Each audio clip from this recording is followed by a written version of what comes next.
그리고 주 예수님의 이름으로 기도드리옵나이다. 아멘. 우리 옆에 분을 축복하며 인사합시다. 믿음 생활을 점검해 봅시다 하고요. 아멘. 지난주 말씀 제목이 뭐였지요?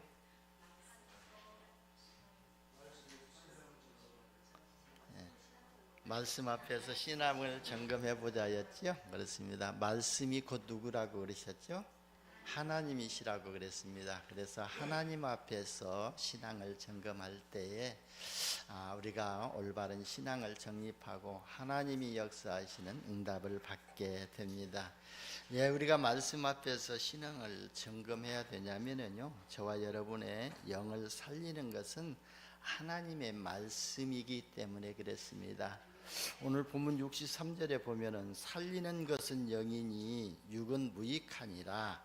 내가 너희에게 이른 말이 영이요 생명이라고 예수님이 말씀하셨잖아요.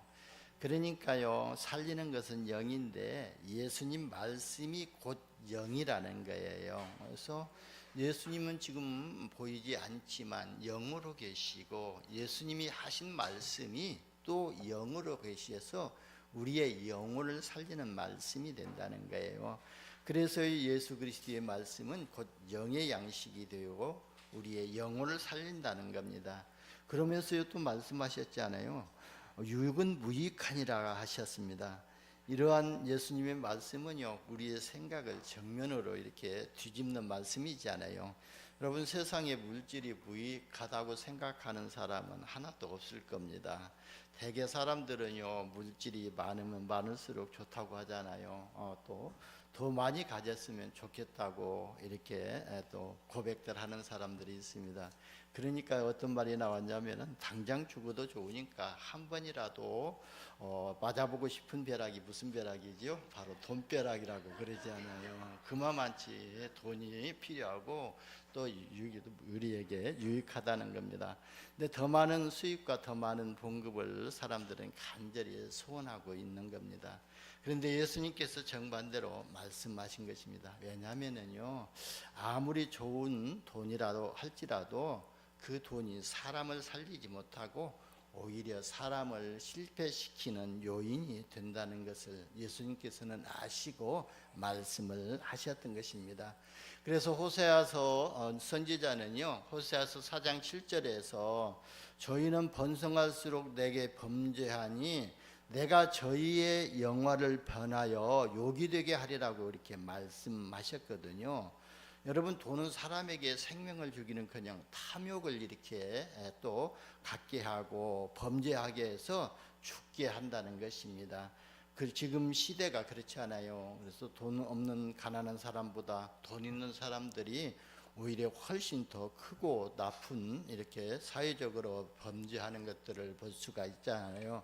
그래서 돈을 더 소유하기 위해서 범죄하는데요, 악한 것으로 이렇게 또 돈을 벌고 마약을 통해서 돈을 벌려고 하고 또 다른 것으로 또 사람들을 실패시켜 가면서 돈을 벌려고 하는 사람들이 많이 있는 것입니다. 그게 오히려 돈 때문에 더 범죄가 일어나고 있는 것입니다. 그래서 그것을 또 유지하기 위해서 범죄하고 쓰는 과정에서도 이렇게 범죄하는 것들을 볼 수가 있습니다. 그래서 왜 더 쓰는 과정에서도 더 돈을 많이 벌기 위해서 뇌물을 갖다 주고 그로 인해 가지고 잘못 이렇게 또 쓰고 그로 인해 가지고 결국은 나중에 이렇게 실패하는 것들을 우리가 또 정치나 또 경제 사회에서 볼 수가 있지 않습니까? 그런데요, 하나님의 말씀을 듣는 사람은 어떻게 되죠? 천하에 없는 죄인이라도요, 하나님의 말씀을 제대로 받기만 하게 되면은요, 어떻게 변하냐면요, 거룩한 자로 변하게 됩니다.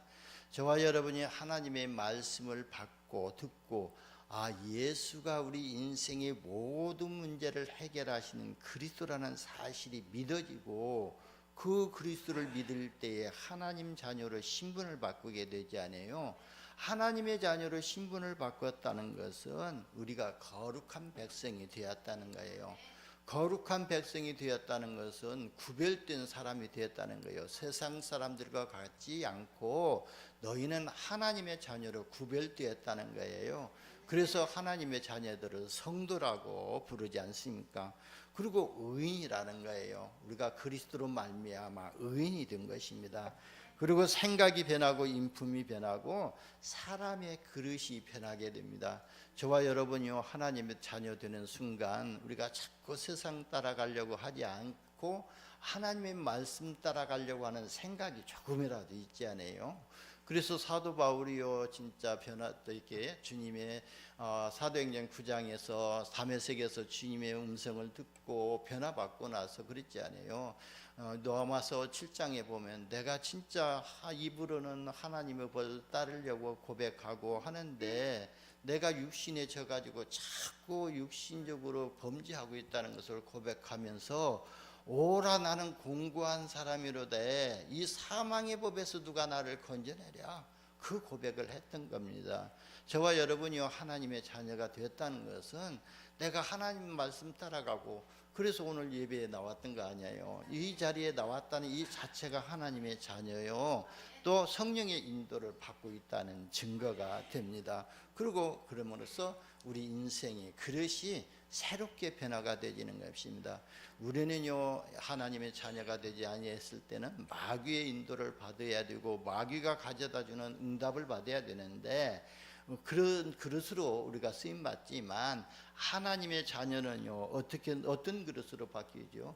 하나님이 성령의 인도하심 따라가고 하나님이 응답하시는 보좌의 능력, 보좌의 축복을 담는 그릇으로 변하게 됩니다.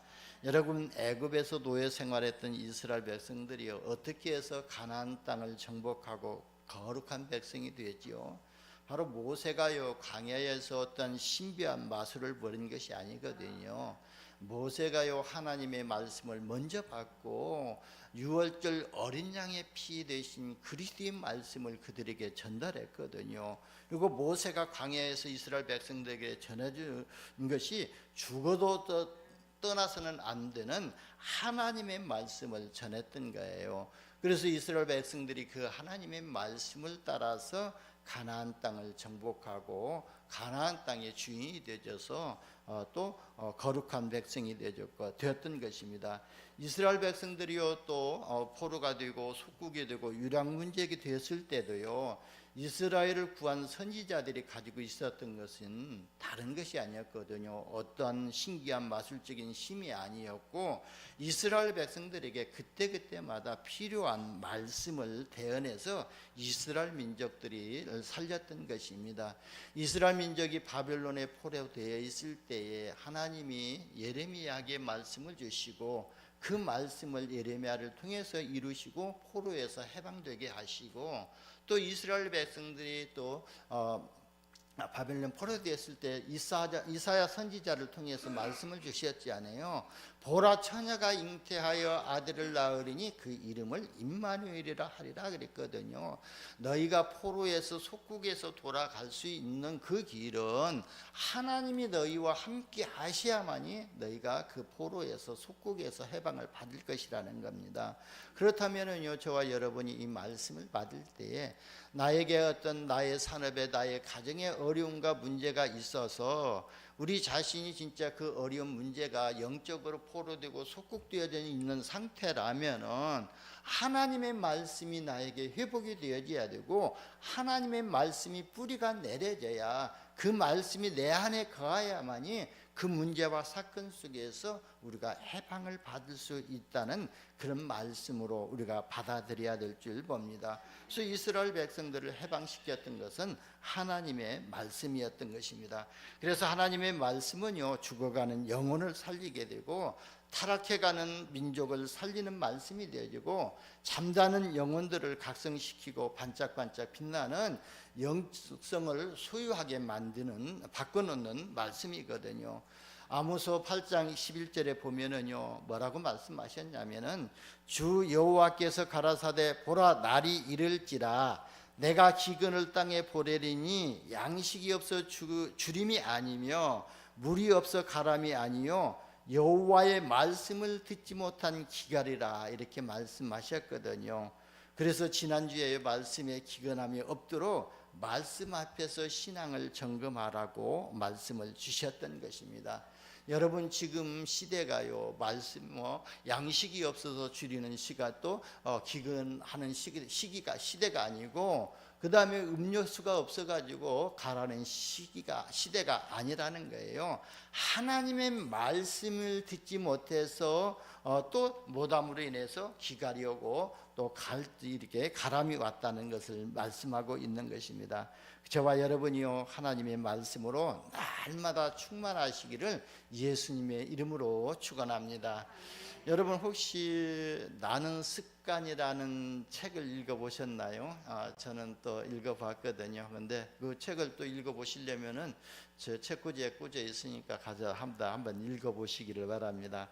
그 책에 보면은요, 나를 잡아 길들이고 훈련시키고 단호하게 통제하면 나는 당신의 발밑에서 이 세상을 바칠 것이고, 그렇지 않으면 내가 당신을 파괴할 것이니 이다고 이렇게 질문을 했거든요. 그러면서 나는 누구일까 이렇게 질문을 했어요.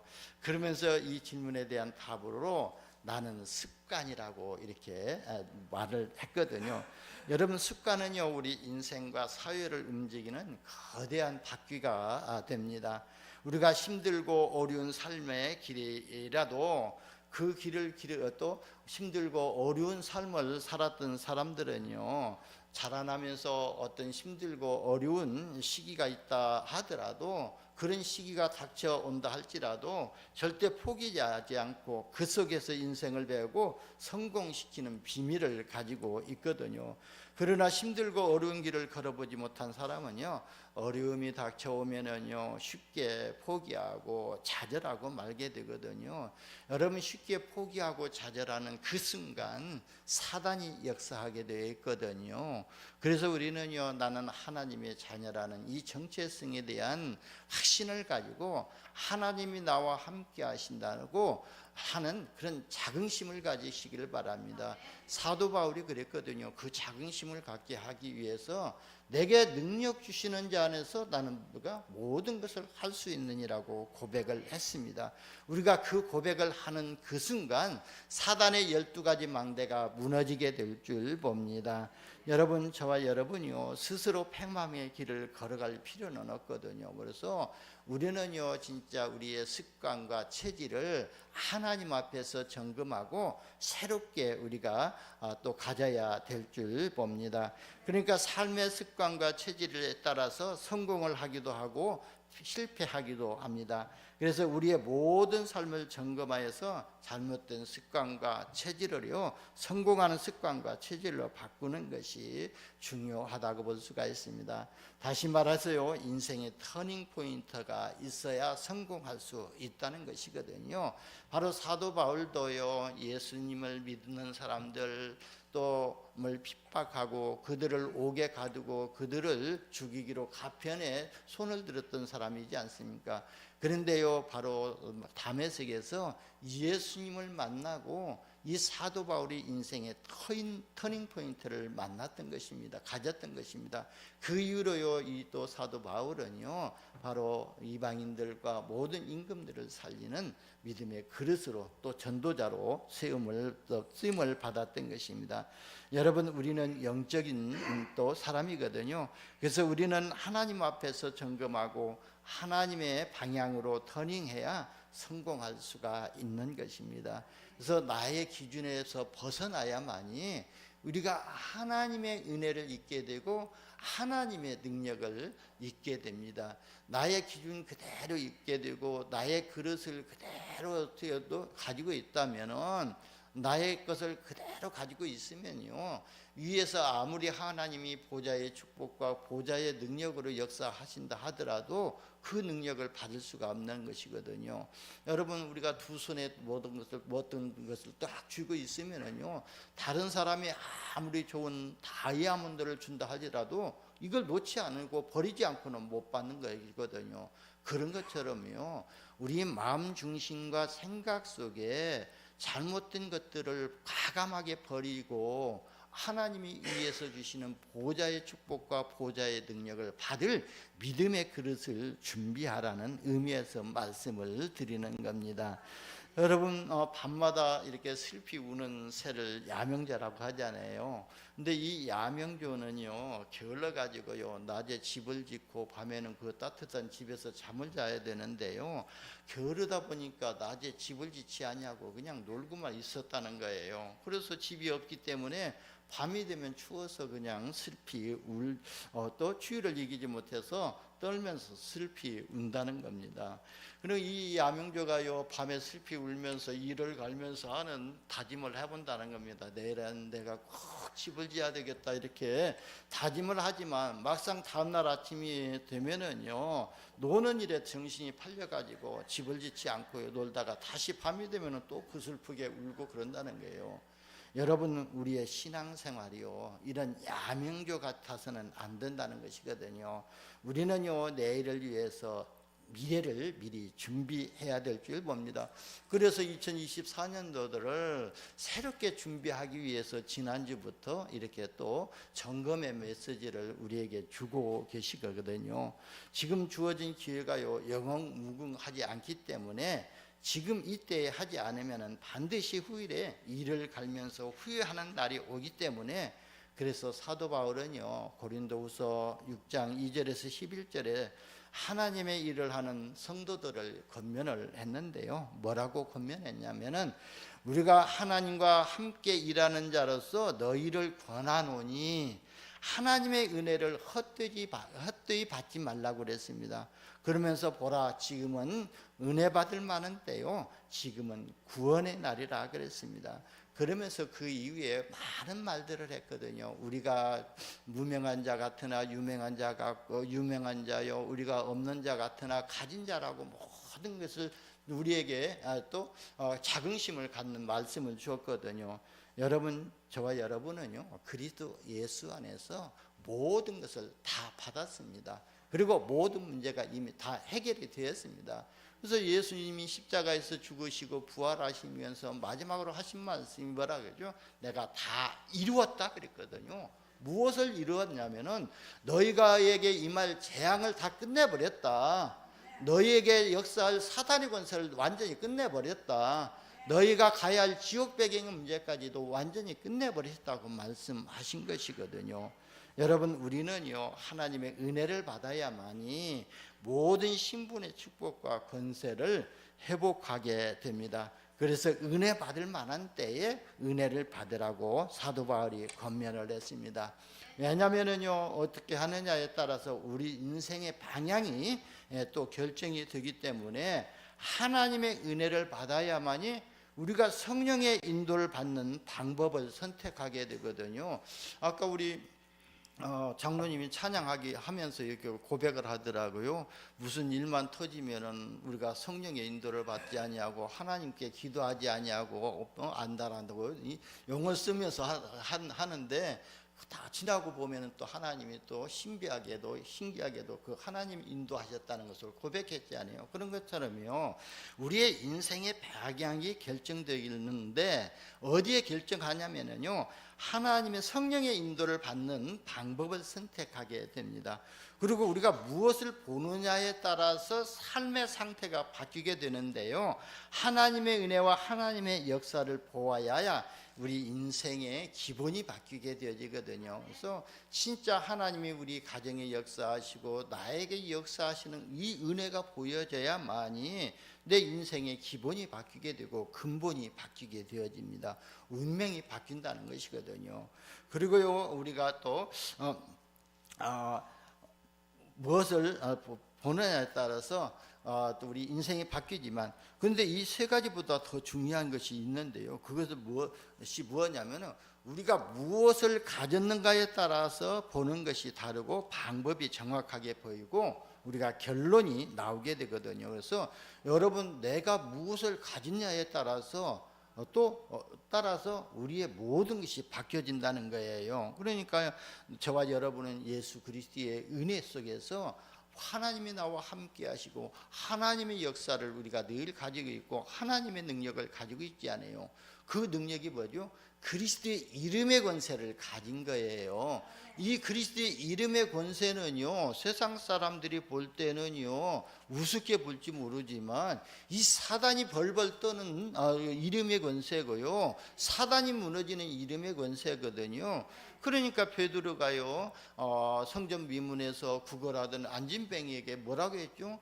내게 가진 것으로 내게 주노니 그랬거든요. 베드로가 가진 것이 바로 나사렛 예수 그리스도의 이름의 권세를 가졌거든요. 그래서 저와 여러분이 예수 그리스도의 이름의 권세를 가졌기 때문에 우리는요 또 보는 것도 다르고 우리의 방법도 또 다르고 우리의 결론도 다른 것입니다.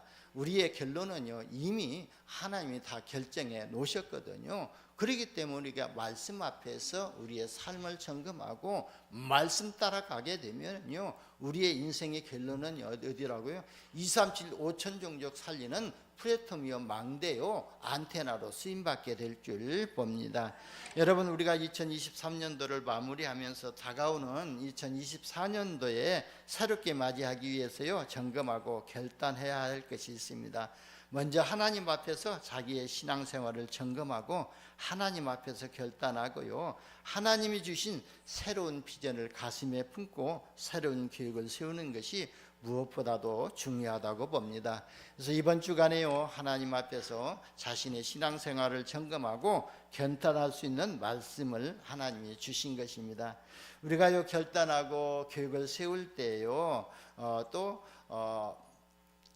세상 사람들이 볼 때는요 하찮게 보일지 몰라도요 우리가 하나님 앞에서 보면은요 거룩하고 위대한 결단이고 계획이라고 볼 수가 있습니다. 베드로는요 실수를 많이 했고 또 올바른 신앙 고백까지도 했으면서 오늘에도 보니까요 영생의 말씀이 주께 계시온데 우리가 그랬잖아요. 68절에 보면 시몬 베드로가 대답하여 하되 주여 영생의 말씀이 주께 있사오니 우리가 누구에게로 가오리까, 이렇게 고백을 해놓고도요 부활하신 주님을 만나고도요 보고도요 나중에요 어떻게 됐죠? 나는 갈릴리로 고기 잡으러 간다고 컴백했지 않아요. 그런 실수도 많이 했던 베드로를 주님은 찾아가셔서 새로운 축복과 새로운 사명을 주셨지 않습니까? 그래서요 우리가요 늘 하나님 앞에서 올바른 신앙 고백을 하고 진짜 새롭게 시작하는 이런 은혜를 받아야 될 줄 봅니다. 그래서 우리가 한 해 동안 신앙생활을 점검하고 새로운 각오로 결단하시기를 바랍니다.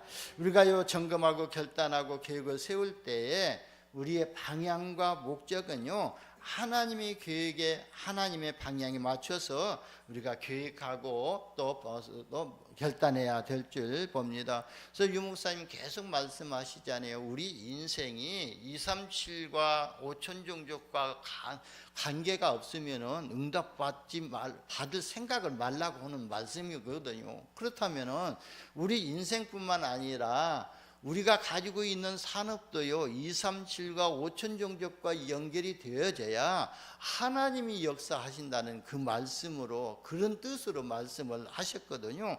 그렇다면 우리가요 하나님 앞에서 결단하고 또 우리가 계획을 세울 때에 237 나라와 하나님의 목적과 방법에 맞는 결단을 해야 하고 계획을 세워야 될 줄 봅니다.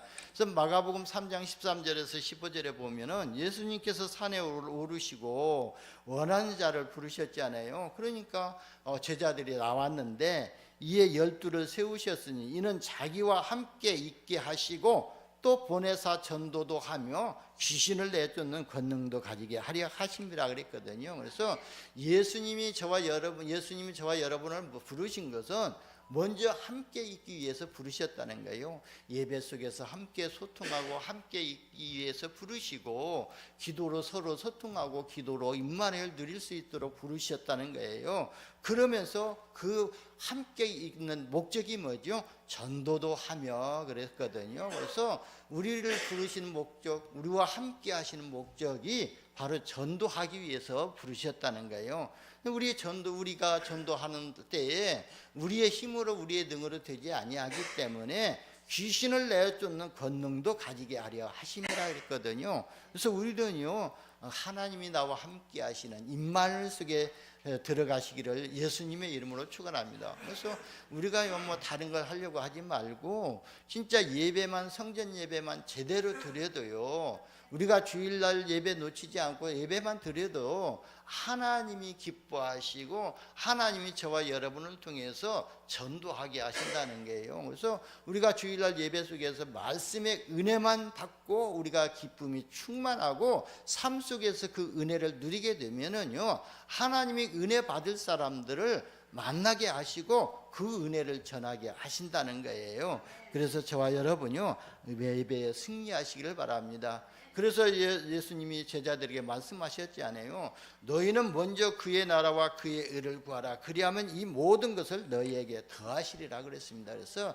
우리가 구할 것은 하나님의 나라가 나에게 임하고, 하나님의 나라가 나의 가정에 임하고, 하나님의 나라가 우리 자녀들에게 임하고, 하나님의 나라가 우리 산업에 임하도록 기도하라는 거예요. 그 기도 외에는요, 다른 거 구하지 말라고 그랬어요. 왜? 너희가 필요한 거, 너희에게 있을 것을 하나님이 아시고 모든 것을 다하여 주신다고 그랬거든요. 그래서 여러분 237 복음화를 위해서 기도하시기를 바랍니다. 그리고 해외 선교사를 위해서 기도하실 때에 그 선교사들이 누리는 축복이 내게 임하게 되고, 우리 가정에 임하게 되고, 우리 산업에 임하게 될 줄 믿습니다. 그래서 이번 주에 우리 민다나오를 놓고 기도하고 있잖아요. 근데 민다나오 섬에 이번 주에 우리 최태영 선교사님과 그 다음에 델리아 목사님이 이번 주에 들어가서 사역을 하신다고 기도해달라고 이렇게 또 요청이 들었습니다. 그래서 기도해 주시기를 바랍니다. 민다나오가 두 번이나 지금 큰 지진이 일어나가지고 어려움을 당하고 있지 않아요. 그래서 민다나오의 복음화를 위해서 그 현지에 또 제자들이 세워질 수 있도록 위해서 기도해 주시기를 바랍니다. 우리가요 가지는 못하지만 이곳에서 기도할 때에 함께 선교사의 응답을 받게 될 줄 봅니다. 여러분, 우리의 모든 교육과 방향이 하나님 나라와 하나님 나라를 이루는 일에 인도받는 쪽으로 맞춰질 때에 전도자의 삶이 실현되고 영원한 작품을 남기는데요, 우리가 237 5천 종족 치유하고 살리는 플랫폼으로 237의 재앙을 막고 빛을 비추는 망대로 237과 복음으로 소통하는 영적인 안테나로 응답을 받게 될 줄 봅니다. 오늘 말씀을 받는 여러분은 하나님이 가장 기뻐하시는 교육을 붙잡는 은혜를 받으시기를 예수님의 이름으로 축원합니다. 첫 번째 보면은요, 나와 함께 하시고 우리와 함께 하시고 모든 것에 역사하시는 임마누엘의 축복을 점검하고 감사하는 삶이 되도록 이렇게 점검하고 우리가 회복해야 될 줄 봅니다. 여호수아는요, 모세와 함께 하신 하나님이 나와 함께 하시고 가나안 땅을 우리에게 이미 주었다라고 이렇게 확신 있는 고백을 했던 것처럼, 나는 하나님의 자녀요, 하나님이 지금 나와 함께 하시고 나의 삶을 인도하시고 나의 미래까지도 안전하게 인도하실 것이라는 그 확신을 가지고 우리의 신앙을 점검하시고 새로운 계획을 세우시기를 바랍니다. 그래서 우리의 모든 생활에서 주님이 함께 하시는 것을 점검하면서 감사와 함께 증인의 삶이 되시기를 예수님의 이름으로 축원합니다. 두 번째는요, 우리의 기도 제목을 이렇게 점검해 볼 필요가 있습니다. 우리의 기도는요, 하나님의 뜻대로 구하지 않고 어떻게 육신적인 응답만 바라고 기도했는가, 이렇게 점검하면 됩니다. 그래서 하나님이 기도에 응답하셨는데 진정한 감사와 내가 또 회복되어졌는가, 그리고 그 응답의 앞에서 내가 어떻게 또 하나님 앞에 세워졌는가를 우리가 점검해 봐야 할 필요가 있다는 것입니다. 그래서 모든 일 앞에서 하나님의 뜻대로 우리가 기도하고 있는가, 너희는 먼저 그의 나라와 그의 의를 위해서 구하라고 했는데 나의 육신적인 욕망만 위해서 기도하고 있었지 않는가, 우리가 생각하면서 우리의 기도 제목을 하나님의 뜻대로 바꿀 수 있는 기도 제목으로 바꾸고, 그리고 우리의 삶이 말씀 안에 거하는 삶이 되어질 수 있도록 우리가 좀 우리의 삶도 점검해 봐야 될 줄 봅니다. 그래서 요한복음 15장 7절에 보면은 너희가 내 안에 거하고 내 말이 너희 안에 거하면 무엇이든지 원하는 대로 구하라. 그리하면 이루리라 그랬거든요. 그래서 우리가 기도를 많이 하는데요, 말씀을 붙잡지 아니하고 기도하고 또 말씀 안에 거하지 아니하면서 우리가 기도한다면은 응답이 없을 수 있다는 것을 또 의미를 가지고 말씀하신 것이거든요. 그래서 너희가 내 안에 거하고 내 말이 너희 안에 거하면, 우리가 진짜 하나님의 말씀이 내 안에 각인되어지고 그 말씀이 나의 말씀이 되어지고 영적인 힘을 얻는 말씀이 되어진다면은 그 말씀 붙잡고 기도하라. 그래야만 무엇이든지 원하는 대로 구하라. 그리하면 이루리라고 말씀하셨습니다. 그러니까 하나님의 말씀 붙잡고 말씀으로 우리 인생을 편집하고 하나님의 말씀으로 우리 인생을 설계하고 하나님의 말씀으로 우리 인생을 디자인하고 기도하면은 기도에 대한 하나님이 응답하시겠다고 약속하신 것이거든요. 그래서 저와 여러분이 기도하시기를 바랍니다. 요한복음 16장 24절에 보면은요, 지금까지는 너희가 내 이름으로 아무것도 구하지 아니하였으나 구하라 그리하면 받으리니 너희 기쁨이 충만하리라 그랬거든요. 여러분, 유대인들에게 또 제자들에게 그렇게 말씀했고, 너희가 지금까지 구하기는 많이 기도는 했는데 지금까지는 너희가 내 이름으로 아무것도 구하지 아니하였으나 구하라 그리하면 받으리니 너희 기쁨이 충만하리라. 무엇으로요? 그리스도의 이름으로 기도하라는 거예요. 그리스도의 의를 위해서 기도하라는 거예요. 그리스도 나라가 임하도록 기도하라는 거예요. 그러면 너희 가운데 하나님의 나라가 임하고 그리스도가 의가 임하게 되어져서 너희 기쁨이 충만하리라 그랬습니다. 여러분, 우리가 기도하고 응답을 받으면요, 기쁨이 충만하고 감사가 넘쳐나야 될 줄 봅니다. 그래야만이 우리가 더 풍성한 응답을 받게 될 줄 봅니다. 여러분, 우리가 다른 사람에게 뭘 주어도요, 그냥 반갑게 또 감사함으로 이렇게 받지 않냐고 그냥 시큰둥하게 받는다면은 주었다가도 뺏고 싶지 않아요. 그런 것처럼 하나님도 마찬가지일 겁니다. 우리가 작은 것에 준 것을 응답을 주어도 하나님 감사합니다 이렇게 할 때에 더 큰 것으로 응답하시고 싶은 게 하나님의 마음이시고 하나님의 심령일 겁니다. 그런 것처럼 저와 여러분에게 작은 응답이라도 발견할 수 있는 은혜를 받으시기를 바랍니다. 이런 지혜를 얻으시기를 바랍니다. 하나님은 늘 우리 가운데 함께 하시고 역사하시고 인도하시고 응답하시는데 우리가 영적으로 민감하지 못하면은요, 둔하게 되면은, 그걸 발견하지 못하게 되면은요, 늘 원망하고 불평하고 낙심하게 되거든요. 하나님 왜 내 삶이 이럽니까? 하나님 왜 내 가정은 이럽니까? 이렇게 원망하게 되는데요, 하나님은요 절대로 우리를 고아처럼 내버려 두시지 아니하고 세상 끝날까지 함께하고 계시는데 자꾸 원망하고 불평하면은요, 하나님이 뭐라고 하시겠어요?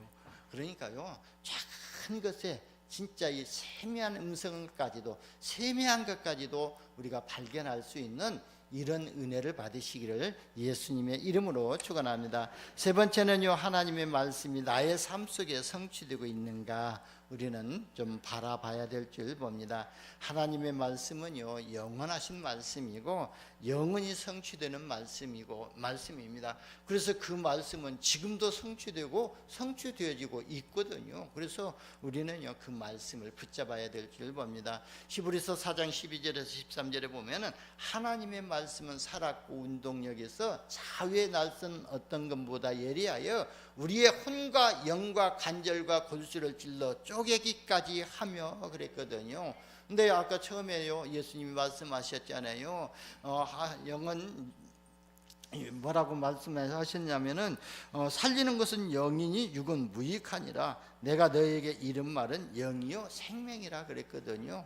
근데 또 하나님의 말씀은요, 우리 영적인 생명만 살린다고 이렇게 말씀이 되어져 있는데, 또 히브리서 4장 12절에 보면은 하나님의 말씀은 살았고 운동력에서 자유의 날선 어떤 것보다 예리하여 우리의 혼과 우리의 마음과 의지와 우리의 영과 우리의 영혼과 또 관절과 골수를 찔러 쪼개기까지 하며, 하나님의 말씀은요, 우리의 영혼을 살리는 말씀뿐만 아니라 우리의 육신 건강까지도 회복시켜주는 말씀이라는 거예요.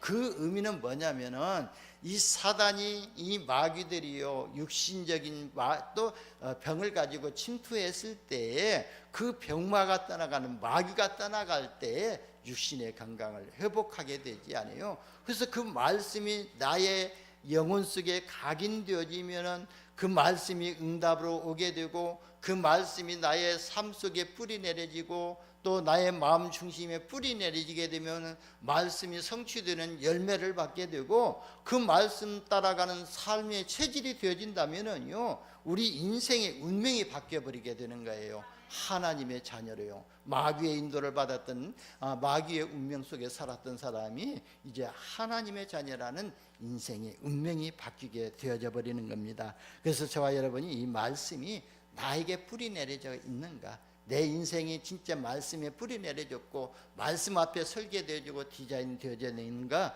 우리가 좀 점검하고 고백하고 우리가 좀 회복해야 될 줄 봅니다. 그래서 하나님의 말씀으로 신앙의 뿌리를 내리시고 말씀이 성취되는 열매를 맺으시기를 바랍니다. 그리고 우리가 올바른 신앙 고백을 통해서 새로운 응답을 받게 될 줄 봅니다. 오늘 베드로가 고백했어요. 주여 영생의 말씀이 또 주께 계시면 내가 누구에게 가오리까 그랬습니다. 여러분, 우리는요, 주의 말씀만 따라가게 되면은 주님께서 우리를 인도하실 줄 봅니다. 베드로가요, 이 고백을 하고도 올바른 신앙을 했음에도 넘어지고 쓰러졌거든요. 그런데요, 하나님이 쓰시는 망대가 되었던 것처럼 여러분, 우리가 넘어지면 넘어질수록 십자가 붙잡아야 되고, 그래서 하나님이 쓰시는 제자로 응답받으시기를 바랍니다. 뭐 넘어졌다고 해서 그 자리에 가만히 있는 게 아니라 다시금 결단하고 다시금 하나님의 십자가, 그리스도의 십자가 은혜로 붙잡으시기를 예수님의 이름으로 축원합니다. 그래야만이 주의 말씀이 통해서 우리의 길을 인도하시고 주의 말씀이 우리 가는 발에 빛이 되시는 말씀이 될 줄 봅니다.